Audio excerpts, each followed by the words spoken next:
and especially the act POCSO, that is Protection of Children from Sexual Offences Act.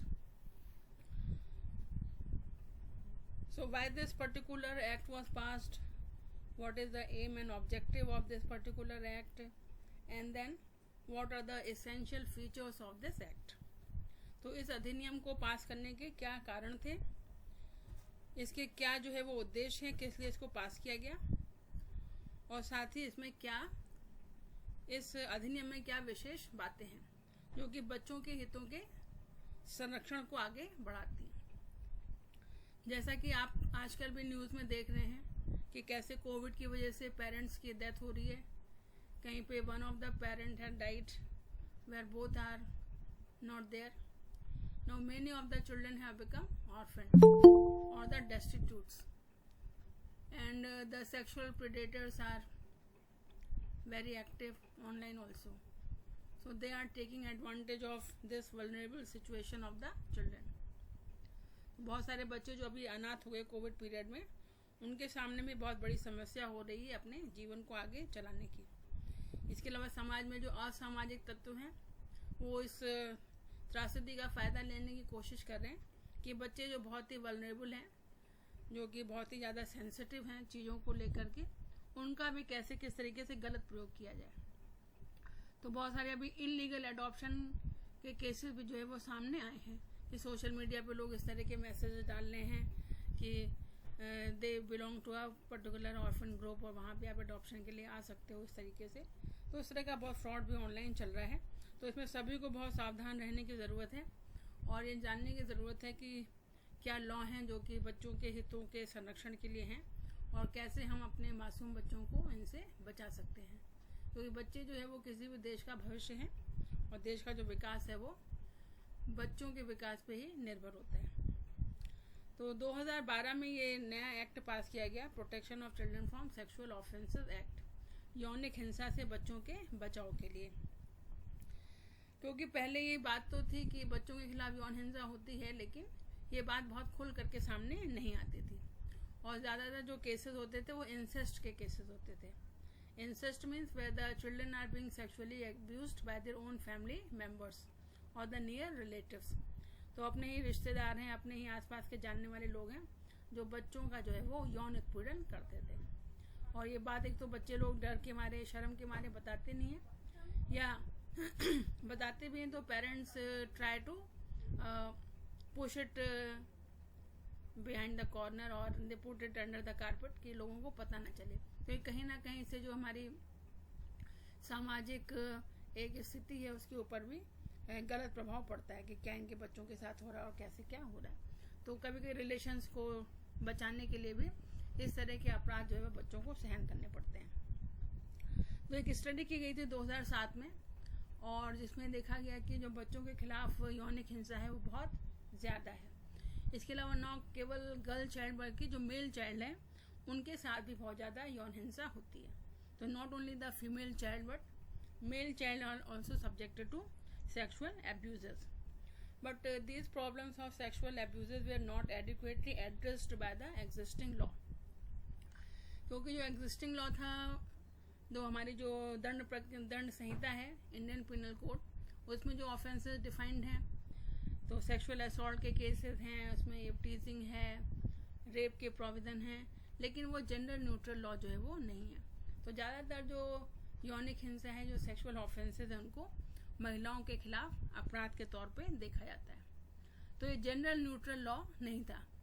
और जब ये देखने में आया कि न केवल लड़कियों के साथ बल्कि लड़कों के साथ भी इस तरह की यौन हिंसा हो रही है, खासकर जो बच्चे हैं उनके साथ, तो ये समझा गया कि एक ऐसा लॉ चाहिए जो कि जेंडर न्यूट्रल हो, जिसमें हम अपने लड़कों और लड़कियों दोनों को सुरक्षा जो है वो यौन हिंसा के खिलाफ जो है वो प्रदान कर सकें.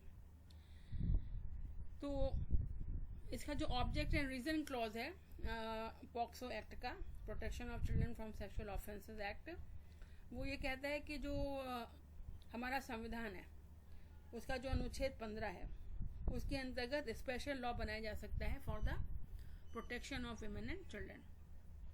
तो एक तो इन furtherance of that particular article and another article is that of 39 जो directive principles of state policy हैं. जहाँ पे राज्य के लिए कुछ नीति निर्देशक तत्व हैं, जहाँ पे राज्यों के ऊपर ये दायित्व अधिरोपित किया गया है कि वो ऐसे नीतियाँ बनाएंगे, ऐसे प्रोग्राम बनाएंगे, ऐसे पॉलिसीज बनाएंगे जो कि अपने यहाँ जो वल्नरेबल सेक्शंस हैं उनको जो है वो सुरक्षा प्रदान करेंगे। तो जो आर्टिकल 39 है, it says that the state will direct it policy towards securing that the tender age of children is not abused and their childhood and youth are protected against exploitation and they are given facilities to develop in a healthy manner and in conditions of freedom and dignity। तो वो सारे fundamental rights जो सारे ही citizens के लिए हैं, वो rights जो है वो बच्चों के भी होने चाहिए ताकि उनको शोषण से बचाया जा सके। इसके अलावा उनको इस तरह का एक हेल्दी एटमॉस्फेयर दिया जा सके, ऐसा स्वस्थ वातावरण दिया जा सके जिसमें कि वो अपनी सुरक्षा कर सकें, अपनी गरिमा को बचा सकें और अपनी एजुकेशन को लेते हुए वो आगे बढ़ सकें। इसके अलावा जो अंडर इंटरनेशनल लॉ है, we are under compulsion to make certain provisions for the protection of the women, children and other vulnerable section of society. तो जो यूनाइटेड नेशंस का कन्वेंशन है उसमें भी जो है वो इस तरह की रिस्पॉन्सिबिलिटी है स्टेट के ऊपर कि वो ऐसा लॉ बनाएंगे जो कि बच्चों को प्रोटेक्ट करेगा फ्रॉम द इंड्यूसमेंट और coercion from engaging in any unlawful sexual activity. तो बच्चों को यौनिक हिंसा से बचाने के लिए कुछ पॉलिसीज और प्रोग्राम बनाने ज़रूरी हैं। तो ये एक अंतर्राष्ट्रीय दायित्व भी है हमारे ऊपर जिसके अंतर्गत इस तरह का लॉ बनाना ज़रूरी है। And in order to check the exploitative practices against the children. तो ये तो बात हुई कि क्या जो है वो वैधानिकता है, क्या लीगल स्टेटस है या लीगल बेसिस है जिसके आधार पर लॉ जो है वो बनाना था। तो एक तो हो गया कि हमारे जो कॉन्स्टिट्यूशन में जो हमारे दायित्व हैं, जो कॉन्स्टिट्यूशनल ड्यूटीज़ हैं उनके अंतर्गत, इसके अलावा जो इंटरनेशनल रिस्पॉन्सिबिलिटीज़ हैं उसके अंतर्गत we are under an obligation to protect the interest and rights of our children. इसके अलावा फिर जो बहुत सारा डेटा आया, जो नेशनल क्राइम रिकॉर्ड ब्यूरो है जो हर साल डेटा देती है और उसकी वेबसाइट पे अगर आप जाएंगे तो देखेंगे कि उसमें अलग से बच्चों के खिलाफ जो हिंसा हो रही है उसका डेटा अलग से है। तो उसमें भी लगातार जो है वो बढ़ोतरी देखी जा रही है। इसके अलावा 2007 में ministry of women and child development ने एक स्टडी करी थी, स्टडी ऑन चाइल्ड अब्यूज़। तो उसमें भी बहुत सारे ऐसे केसेस निकल कर के आए जिसमें देखा गया कि बच्चों के खिलाफ हिंसा हो रही है लेकिन उनको कहीं भी ठीक से लॉ के द्वारा एड्रेस नहीं किया गया और जो परपिट्रेटर ऑफ वायलेंस हैं, जो इस तरह की हिंसा कर रहे हैं, उनको सही तरीके से उनका पनिशमेंट नहीं हो पा रहा है। एक तो विटनेसेस का अभाव रहता है, एविडेंसेस नहीं मिल पाते हैं या बच्चों का और ज़्यादा ट्रॉमा होता है अगर उनको हम जो है वो इस प्रोसेस में डालते हैं जहाँ उनके साथ बहुत सारी क्वेश्चनिंग की जाती है, तो वो फिर डबल हैरेसमेंट वहाँ पे जो है वो बच्चों का होता है। तो एक सेंसिटिव जो है वो प्रोसीजर भी नहीं था लॉ में जिसके अंतर्गत जो है वो बच्चों के खिलाफ जो यौनिक हिंसा हो रही है उसको एड्रेस किया जा सकता। तो एक बहुत ही कॉम्प्रिहेंसिव लॉ की जो है वो ज़रूरत थी जहाँ पे पहली बात तो बच्चों के खिलाफ हिंसा को डिफाइन किया गया होता है कि सेक्सुअल असॉल्ट का क्या मतलब है, सेक्सुअल हैरेसमेंट का क्या मतलब है। और आजकल जो एक टेंडेंसी चल रही है पोर्नोग्राफिक पिक्चराइजेशन ऑफ चिल्ड्रन, तो उसको किस तरीके से रोका जाए। तो ऑनलाइन जो ऑफेंसेस है बच्चों के खिलाफ उसको कैसे एड्रेस किया जाए, क्या जो है वो इन्वेस्टिगेशन प्रोसीजर हो, किस तरीके से जो साक्ष्य हैं उनकी रिकॉर्डिंग की जाए और किस तरह से रिपोर्टिंग को जो है वो बढ़ावा दिया जाए, क्योंकि लोग इस तरह के ऑफेंसेस को रिपोर्ट नहीं करते हैं डर की वजह से। एक तो पुलिस वाले के सामने जाओ तो वहाँ पे हैरेसमेंट है और बाकी फिर प्रोसीजर के अंदर भी बहुत सारा हैरेसमेंट है। इसके अलावा ज़रूरत इस बात की भी थी कि कुछ स्पेशल कोर्ट हैं कोर्ट हों जहाँ पे इनका जो है वो ट्रायल किया जाए। So, in order to contribute to the enforcement of the rights of children and to give them a safe, secured environment so that they are protected from the sexual abuse and exploitation, 2012 में इस अधिनियम को जो है वो पारित किया गया। And this particular act very effectively addresses the evil of sexual exploitation and sexual abuse of children. We all know that the children constitute the largest population of the world, and as per the data of 2011 and especially in India 472 million children are below the age of 18, and we have already discussed that what is the definition of children. So all those who are below 18 years of age are children, or they come in the category of children. And even in this United Nations Convention of the Rights of the Child, that also fixes the age of 18. So now as per the POCSO Act also, the question is, who is the child? So section 2D of this section says that Protection of Children from Sexual Offences Act defines a child as any person below the age of 18 years and provides protection to all the children, so irrespective of the gender, whether it is a male child or a female child. So whoever is under the age of 18 years, he or she will get protection under this particular act against the offences of sexual assault, sexual harassment and pornography. Now how this particular POCSO Act is different from the IPC, that is Indian Penal Code provisions. So if you look at the scheme of the Indian Penal Code, you find that the rape definition is given in section 375. So basically now the amended, because this act was passed in 2012 and the criminal law amendment came in 2013. So before the 2013, the rape was defined as a penetrative sexual assault. But after 2013 amendment, after the Nirbhaya case, now the definition is much more wider. Even if by the manipulation of any part of the body, the sexual assault is committed against the will of any person, that amounts to the offense of sex. So there is penetrative sexual assault is not mandatory. So in order to deal with the lacuna which was there in the Indian Penal Code at that time in 2012, here the sexual assault needed to be defined, because most of the time the children are subjected to different kind of sexual violence, because there is much more cases of molestations and all. Rape is also there, but in all the cases it may not be there. So a wider definition was needed, different from that was given in the IPC in 2012. But now it is at par with. Now the definition of IPC is also changed, and it covers not only the penetrative sexual assault but the non-penetrative sexual assault also. And then there was section 354 in the IPC which talked about the outraging the modesty of a woman. But the term which is modesty is there, it is very very complex word. What is modesty, how it should be defined, and it has so many subjective overtones also. So for me the modesty may be different, for you the modesty may be different. So there is no exact definition of modesty. So what should be covered, that when the modesty is outraged, that it depended upon the facts and circumstances of the each and every case. So it was very difficult to define that when a modesty of child will be outraged. So it was not a very apt section for dealing with the sexual offences against children. Then in IPC the section was 377, that related to the unnatural offences, the sodomy, homosexuality and all that. And you all know that now this particular section is also partially repealed. Now the consensual sexual assault in private between adults is legal, that is no longer penalized. But so far as the offences against children are concerned, like the cases of sodomy, homosexuality or unnatural sex, that is still an offence under section 377 of the IPC against children. So what was the drawback in the IPC? That it did not effectively protect the child from the various kinds of sexual assaults. And moreover, the IPC is not gender neutral. So wherever the offences are sexual offences, it is presumed that it is committed by men against the women only. But so far as if we look at the offences against children, we find that both the male and female children are subjected to the sexual assault. So that's why this kind of legislative reform was required.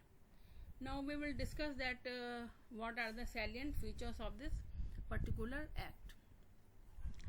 So this particular act provides for different kinds of offences like sexual assault. Then there is aggravated kind of sexual assault. There is penetrative sexual assault, then aggravated form of it, then sexual harassment also. So different categories of offences are there depending upon the gravity of the act, and corresponding to that the offense corresponding to that the punishments are also enhanced.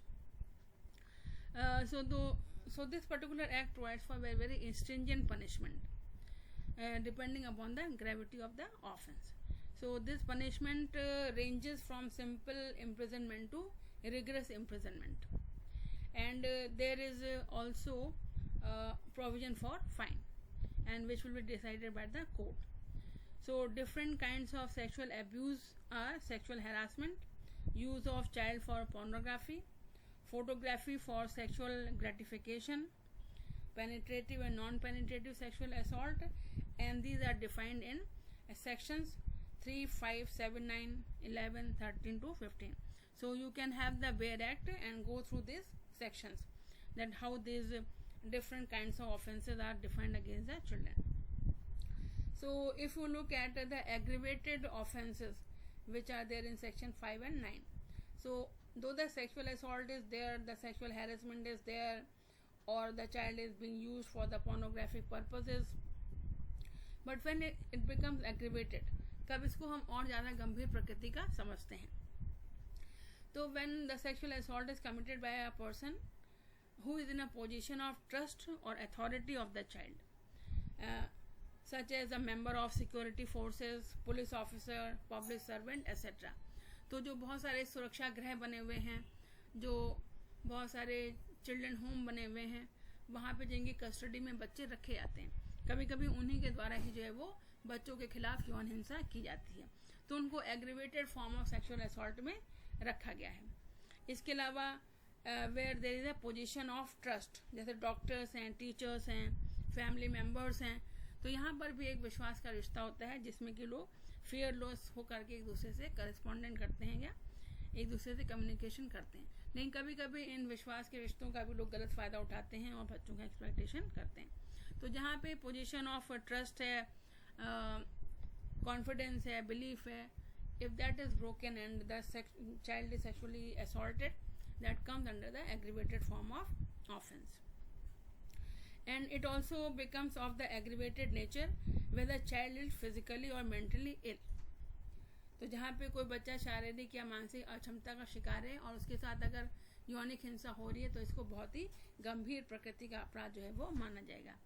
या if a child is there who is below 12 years of age and is pregnant, तो वहाँ पर भी अगर उसके साथ जो है, क्योंकि हम जानते हैं कि हमारे यहाँ चाइल्ड मैरिजेस अभी भी होती हैं, तो चाइल्ड मैरिज के दौरान भी अगर किसी तरह की यौन हिंसा हो रही है विदाउट द कंसेंट, तो that will also come with in the category of sexual assault and rape.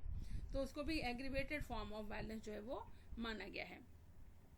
और सज़ा के तौर पे अगर हम देखें तो जो सज़ा है वो 3 साल से लेकर के मिनिमम जो पनिशमेंट है वो 3 साल का है, और मैक्सिमम तो फिर डेथ पेनल्टी भी है और लाइफ इम्प्रिजनमेंट भी है. तो जो सेक्सुअल असॉल्ट के केसेस हैं जो कि सेक्शन 8 में डिफाइंड है, वहाँ पे जो पनिशमेंट है वो 3 से 5 साल का है, और जो एग्रीवेटेड सेक्सुअल असॉल्ट है वहाँ पे जो पनिशमेंट है वो 5 से 7 साल का है विद फाइन. और जहाँ पे पेनिट्रेटिव सेक्सुअल असॉल्ट है वहाँ पे 10 साल मिनिमम सज़ा है और मैक्सिमम लाइफ इम्प्रिजनमेंट हो सकती है. और जहाँ पे aggravated form of sexual assault है वहाँ पे minimum punishment is of 20 years and the maximum can be life imprisonment with fine. और अगर बच्चा 16 साल से कम का है तो वहाँ पर भी उसके साथ अगर सेक्सुअल असॉल्ट हो रहा है तो जो मिनिमम पनिशमेंट है वो 20 साल का है और मैक्सिमम पनिशमेंट जो है वो लाइफ इम्प्रिजनमेंट है.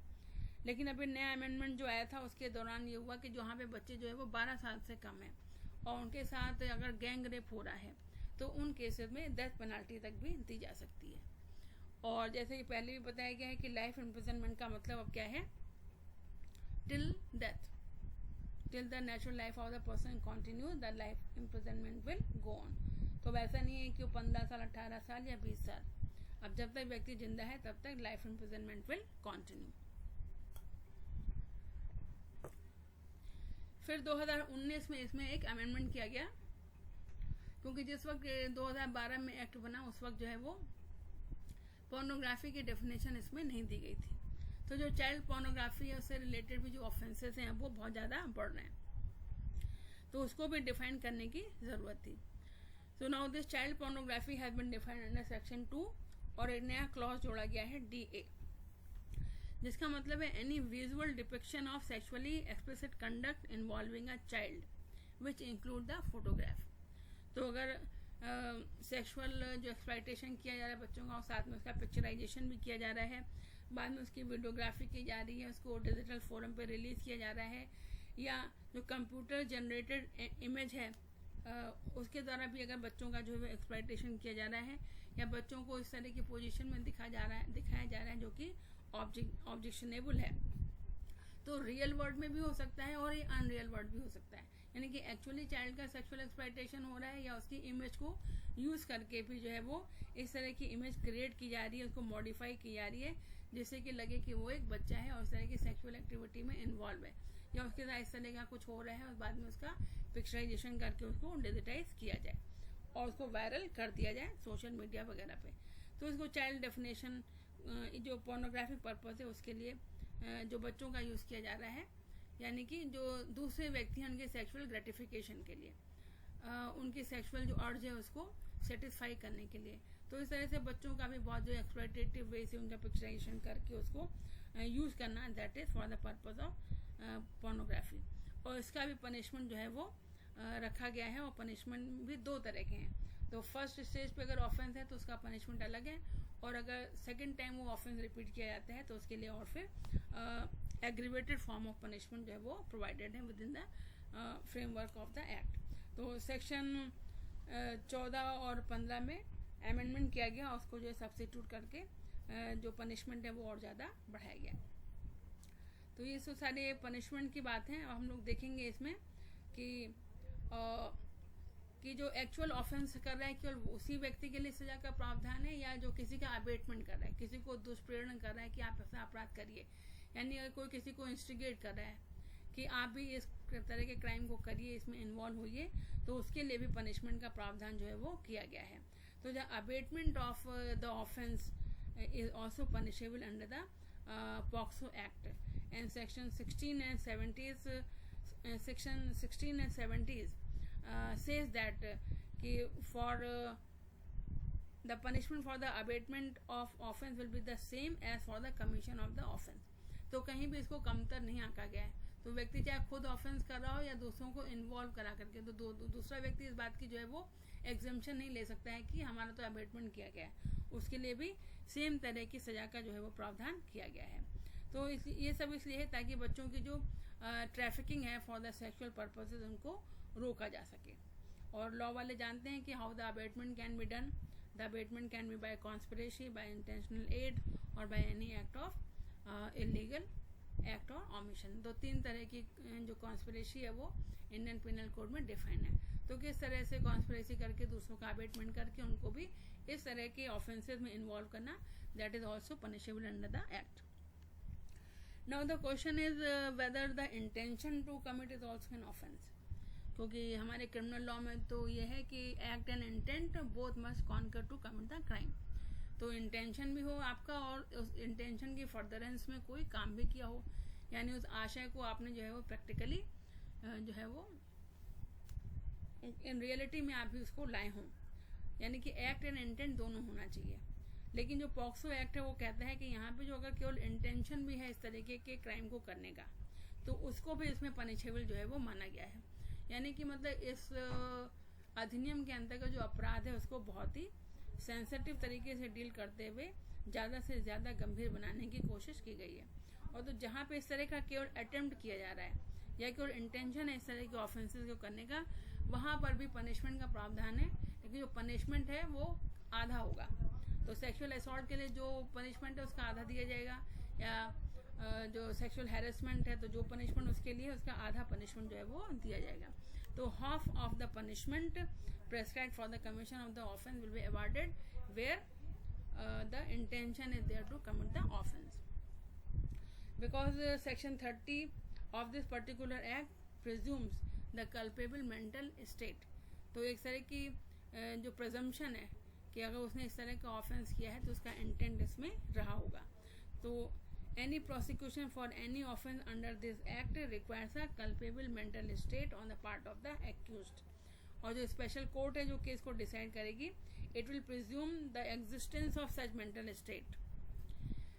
लेकिन प्रेजम्पशन किस हद तक का, क्योंकि हम लोग क्रिमिनल लॉ में जो प्रेजम्पशन है वो क्या है कि the guilt is to be proved beyond reasonable doubt.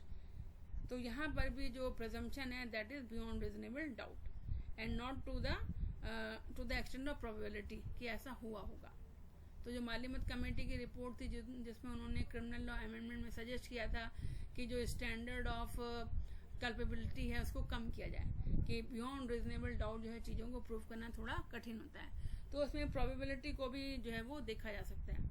लेकिन जो बच्चों के खिलाफ ऑफेंसेस हो रहे हैं या कोई भी जो ऑफेंस है क्रिमिनल लॉ में, अभी उस कमेटी की रिपोर्ट को लागू नहीं किया गया.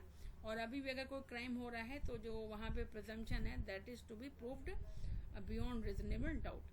तो बच्चों के खिलाफ जो सेक्सुअल ऑफेंसेस है वहाँ पे भी जो कल्प्रिट है, जो एक्यूज है, उसके खिलाफ अगर ऑफेंसेस प्रूव करना है तो that should be beyond the reasonable doubt and not only by preponderance of probability.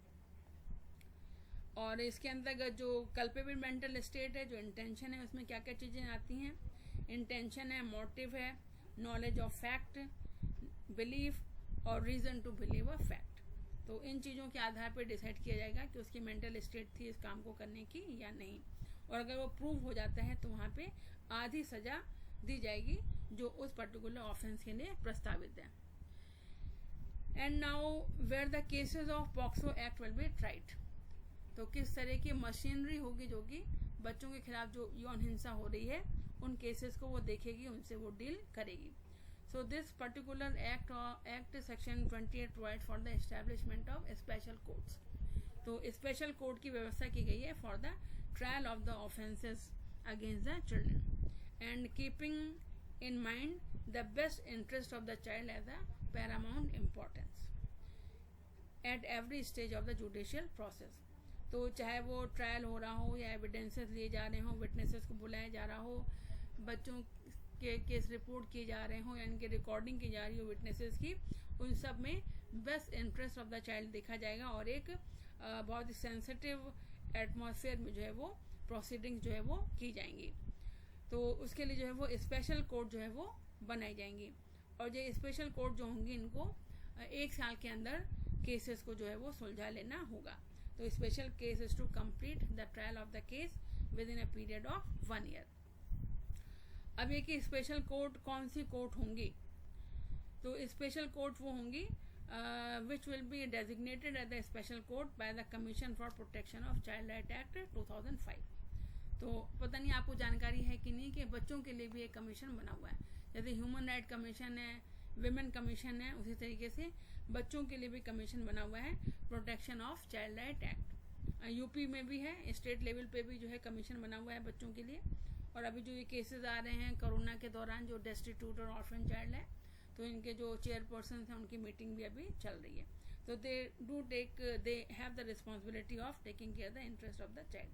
तो they will designate the court as the special court for the trial of sexual offences of the children.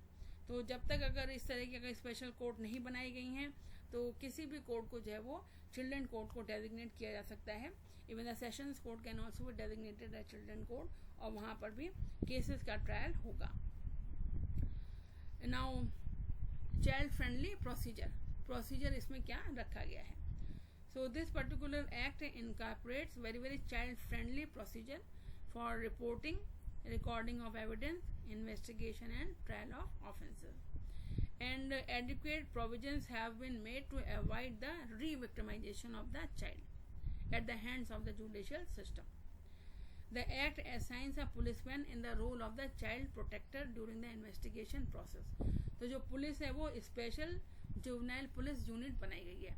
तो वो जो juvenile police unit है वो अपने uniform में, police वाली uniform में नहीं होगी, वो सादे कपड़ों में होगी ताकि बच्चों को उनको देख करके डर ना लगे या कोई हेजिटेशन ना हो अपनी बात को कहने का. तो एक सेंसिटिव प्रोसीजर है जिसमें कि स्पेशल जुवेनाइल पुलिस यूनिट भी क्रिएट की गई हैं जो कि पुलिस की यूनिफॉर्म में नहीं होंगी. And this makes it mandatory that the trial is completed and the case is disposed of within 1 year. Now there are 2 kinds of procedure for the reporting of the cases and procedure for the recording of the statement of the child. तो 2 तरह का इसमें procedure है। तो किसको case जो है वो रिपोर्ट किया जाएगा, और केस रिपोर्ट होने के बाद जो बच्चों से स्टेटमेंट लिया जाएगा वो किस तरह से लिया जाएगा। तो so far as the procedure for reporting of cases is concern, so any person including the child, तो बच्चा खुद भी चाहे तो रिपोर्ट कर सकता है, और any other person who has apprehension that an offence under this act is likely to be committed or has knowledge that such an offense has been committed shall provide such information। यानी कि actual में offence हुआ हो या उसकी होने की संभावना हो, दोनों ही दशा में जो है वो रिपोर्टिंग की जा सकती है। किनको रिपोर्टिंग की जाएगी? स्पेशल जुवेनाइल पुलिस यूनिट और टू द लोकल पुलिस, तो दोनों में से किसी को भी रिपोर्ट की जा सकती है। Then every report given under this section will be put down in the writing। तो जो कुछ भी रिपोर्ट लिखाई जा रही है उसका इन राइटिंग में होना ज़रूरी है, और उसको राइटिंग में लेने के बाद उसको पढ़ करके सुनाया भी जाएगा। तो जो भी इंफॉर्मेशन दे रहा है इस तरह के ऑफेंस की, उसको जो भी FIR लिखी गई है उसको पढ़ करके जो है वो सुनाया जाएगा। And it is mandatory that information must also be recorded in the book to be kept by the police unit। तो ऐसे ही लोगों को टरका नहीं देना है, बल्कि जो भी रिपोर्टिंग हो रही है उसका जो है वो साक्ष्य मौजूद होना चाहिए कि उसको एक्चुअली लिखा गया, उसकी डायरी जो है वो मेंटेन होनी चाहिए। Now what are the specifications of the child friendly procedure? So the act incorporates child friendly procedure in recording of the statement of the child at the residence of the child, कि जहाँ पे बच्चा रहता है उसके घर पे जा करके ही वहाँ पे उसका स्टेटमेंट लिया जाएगा, और at the place of his choice, तो उसकी अपनी चॉइस या उसके जो गार्जियन है, जो पेरेंट्स हैं उनकी।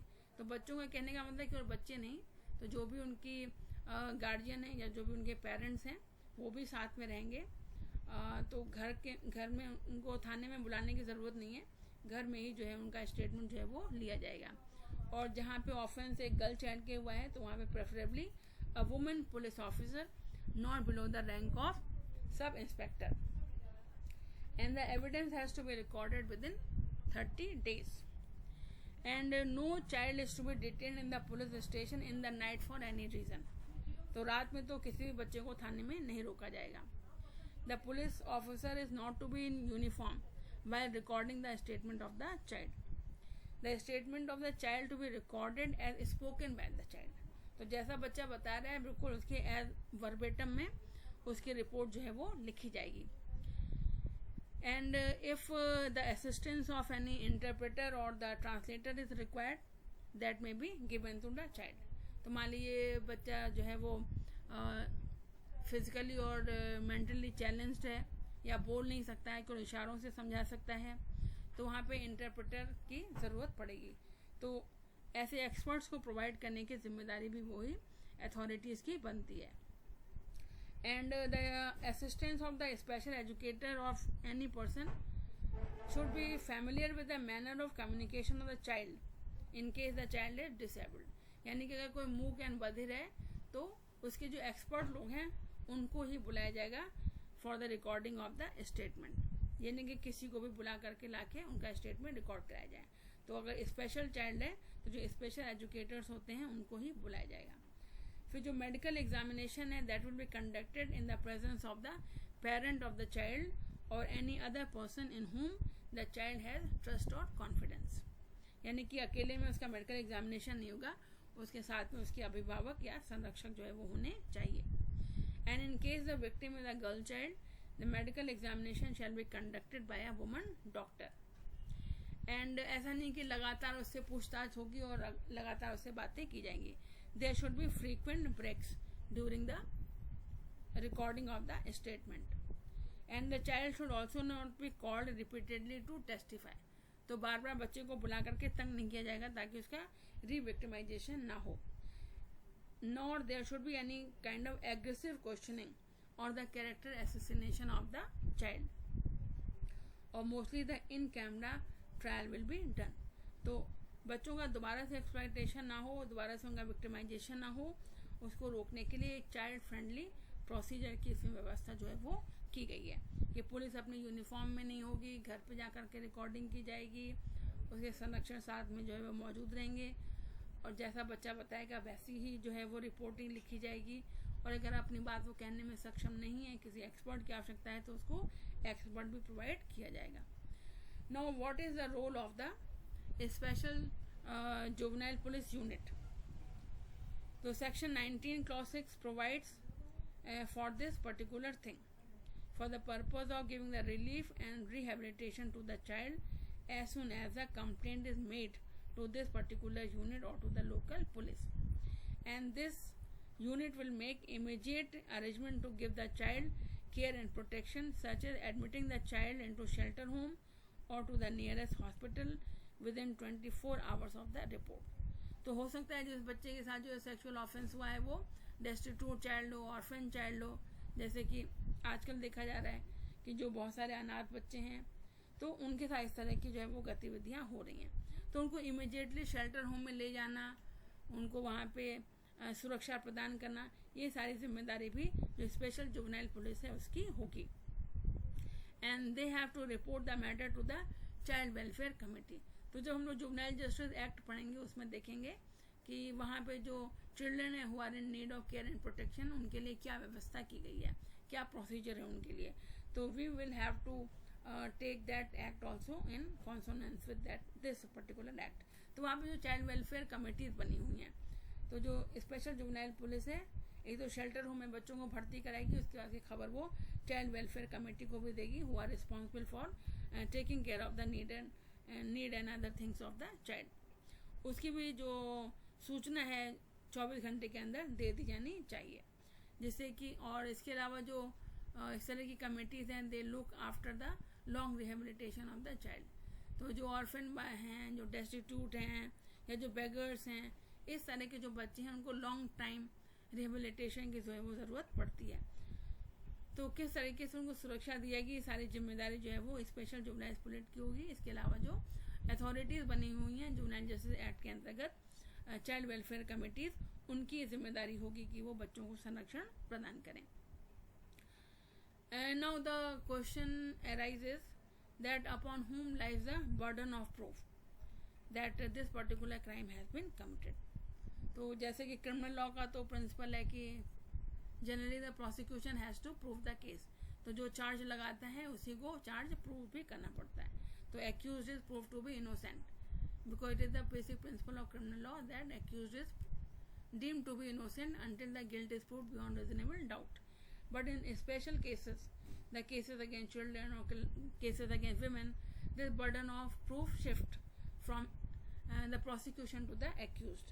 तो यहाँ पर भी जो चाइल्ड सेक्सुअल ऑफेंसेस हैं, यहाँ पर भी जो बर्डन ऑफ प्रूफ है ये शिफ्ट हो जाता है एक्यूज के ऊपर कि उसको प्रूफ करना है कि उसने इस तरह का ऑफेंस नहीं किया है। तो criminal law principal is diluted. Now this particular act has overriding effect, यानी कि और किसी विधि में कोई भी प्रावधान होते हुए भी अगर बच्चों के साथ सेक्सुअल ऑफेंसेस हो रहे हैं तो this particular act will be in operation. तो सेक्शन 42 कैपिटल ए जो इस एक्ट का है वो ये कहता है कि this particular act will have the overriding effect and if any law is there inconsistent with the provisions of this particular act, so that will not be effective। यानी कि ये जो स्पेशल लॉ है, special law overrides the general laws. तो अगर कोई विधि special बन गई है किसी मैटर के लिए तो वही विधि जो है वो प्रभावी मानी जाएगी, भले ही अन्य विधियों में उसके लिए कहीं ना कहीं जो पीस मिल जो प्रावधान है वो हो। तो अगर बच्चों के खिलाफ अगर कोई सेक्सुअल ऑफेंसेस हो रहा है तो जो मेन एक्ट है वो ये पॉक्सो एक्ट ही है, protection of children from sexual offences act, और इसी एक्ट के अंतर्गत सारी जो है वो प्रोसीजर जो है वो की जाएगी। अब सरकारों की इसमें क्या रिस्पॉन्सिबिलिटी है, that is also given in each and every act. तो यहाँ पर भी चाहे वो सेंट्रल गवर्नमेंट हो या स्टेट गवर्नमेंट हो, उनकी जिम्मेदारी है कि इस एक्ट को वो ज़्यादा से ज़्यादा इसकी पब्लिसिटी करें, ताकि बच्चों को जो है इस तरह की जो ऑफेंसेज हैं उनसे जो है वो उनका बचाव किया जा सके। तो इसके लिए मीडिया में विज्ञापन देना, टीवी में विज्ञापन आना, जो फिल्म जब रिलीज होती है उसके पहले इस तरीके के विज्ञापन आना कि किस तरीके से बच्चों का जो शोषण हो सकता है उसको कैसे रोका जा सकता है कैसे ये विधि प्रभावी हो सकती है। तो जनरली अवेयर करने का काम भी जो है वो सरकार को दिया गया है. और मॉनिटरिंग इसकी कौन करेगा for the implementation of this particular act. So there is national commission for the protection of the child right. तो जैसे कि आपको पहले बताया, तो आजकल भी जो कोविड के समय में जो बहुत सारे बच्चे ऑर्फन हो गए हैं, इनके लिए भी जो लगातार जो मीटिंग जो है वो चल रही है, और जो NCPCR है, जो commission for the protection of child right है, वो इस बात को देख रहा है कि कैसे बच्चों को जो है वो इस वल्नरेबल सिचुएशन से बाहर निकाला जाए. और अभी सरकार ने ये अभी आज के ही पेपर में पढ़ रहे थे कि जो इस तरह के बच्चे ऑर्फन हुए हैं, जो डेस्टिट्यूट हुए हैं, उनको हर महीने 4,000 रुपये जो है वो मेंटेनेंस के लिए दिए जाएंगे. और जब वो 23 साल के हो जाएंगे तब उनको 10 लाख रुपए दिए जाएंगे, ताकि वो अपने लाइफ में आगे इस्टेब्लिश हो सकें. तो जो this commission is working in hand with the government, both at the central government and the state government at their respective places, and they are looking after the interest of the child. So this is the overall structure of the act protecting the children from the Sexual Offences Act.